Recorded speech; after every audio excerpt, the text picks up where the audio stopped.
5분 핵심 고려사 우문현답집의 이현진입니다. 고려사는 조선 문종 때 일단 완성되었습니다. 그리고 고려사 편찬의 주역인 정인지가 서술한 것이 전, 즉 고려사 편찬에 대한 자신의 견해를 밝힌 것이 전입니다. 사서를 읽는 데 있어서 전은 중요합니다. 역사서의 기회와 어떤 방향으로 사서가 편찬되었는지 그 시각을 알 수 있기 때문입니다. 정인지가 서술한 고려사를 찬진하는 전의 중요한 몇 군데를 살펴봅니다. 정원대부 공조판서 지편전 대제학 직영연 춘추관사 겸 성균대사성 신정인지 등은 진실로 황공의 머리를 거듭 조아리며 말씀을 올립니다. 글을 쓴 정인지 자신이 누구인지 길게 밝혔는데요. 찬 직책이 길기도 합니다. 그만큼 당시에 중요한 인물이었다는 뜻이기도 합니다. 여기서 직영연 춘추관사란 임금의 경연을 담당하는 직책이며 겸임으로 춘추관, 즉 역사서 편찬 업무를 담당했다는 뜻입니다.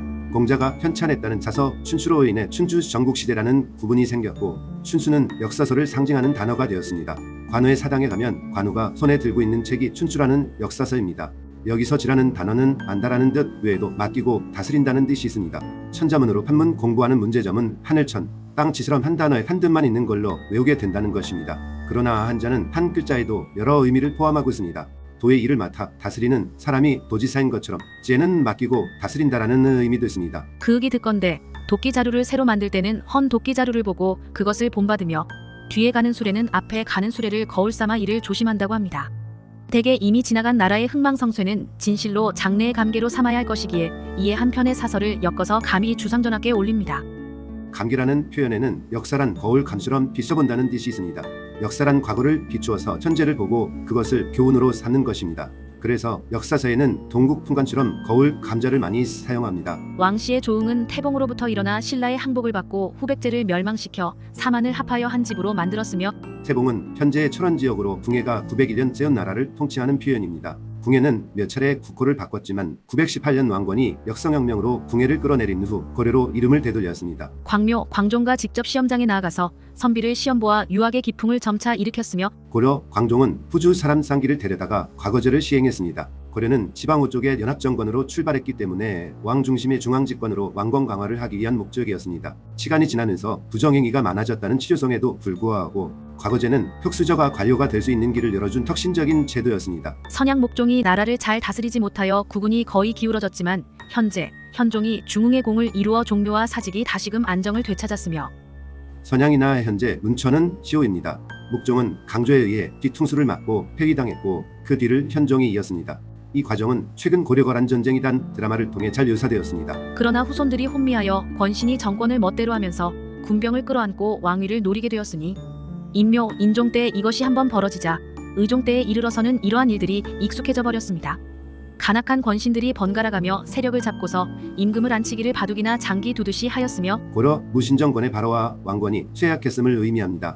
임금을 바둑 장기 두듯이 갈아쳤다는 표현이 적나라합니다. 강성한 적들은 번갈아 쳐들어와 백성들을 풀이나 갈대같이 베어버렸지만, 거란과 몽골의 거듭된 침범으로 결국 고려는 원나라의 부마국으로 전락하게 됩니다. 충자흑렬의 왕들은 바로 거란의 부마국임을 의미하기도 합니다. 또한 충수광 이래로부터 공민왕의 치세에 이르기까지 변고가 자주 일어나 쇠미해짐이 더욱 심하였고, 위조, 우왕과 들어서 마침내 뿌리가 다시 오그라들어 역수가 마침내 참 주인에게로 돌아왔습니다. 자주적인 고래를 세우고 싶었던 공민왕의 뒤를 이은 우왕을 또다시 찐돈의 아들로 만듦으로써 우왕 이후를 위조라고 규정했고, 조선 건국의 정당성을 의미하는 내용입니다. 우리 태조 강원대왕께서는 왕위에 올라 나라를 여셨습니다. 고려는 폐허가 되었지만 역사의 기록만은 사라지게 할 수 없으므로 태조께서 사관에게 명하여 붓을 잡게 하셨는데 책은 결국 완성되지 못하였습니다. 동양은 새로 일어난 나라 다른 나라의 역사를 서술하는 것이 전통적입니다. 아무래도 건국의 정당성을 확보하기 위해 앞나라의 역사를 부정적으로 서술하는 경향이 있긴 합니다. 어쨌든 태조 때 시작했지만 완성되지 못했다는 뜻입니다. 세종 장원대왕께서는 사설을 편찬하는 이들에게 다시 사국을 열어 편찬하고 다듬으라고 거듭 명하셨습니다.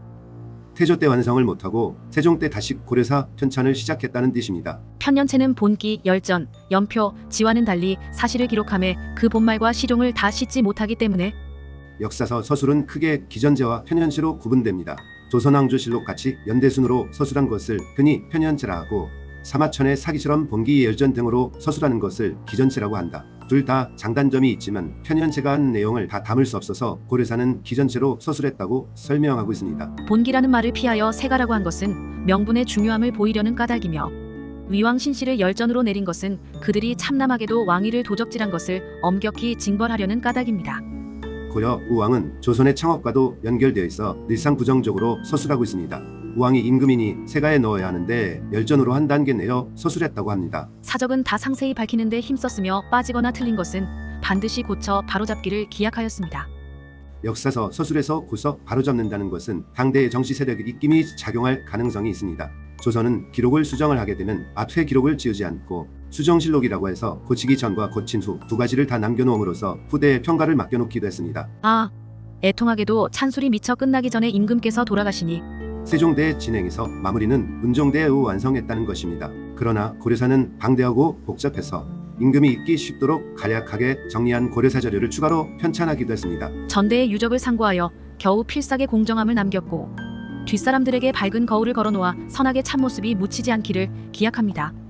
역사란 과거와 현재와의 끊임없는 대화라는 말이 어떤 의미인지를 서술하고 있습니다. 저희들이 편찬한 고려사는 세가 46권, 지 39권, 표 2권, 열전 50권, 목록 2권으로 모두 합해 139권입니다. 경태 2년 문종일 1451 8월 25일 정원대부 공조판서 지편전대제학 직영연춘 추관사 겸 성균 대사성 신정인지 등이 전을 올립니다.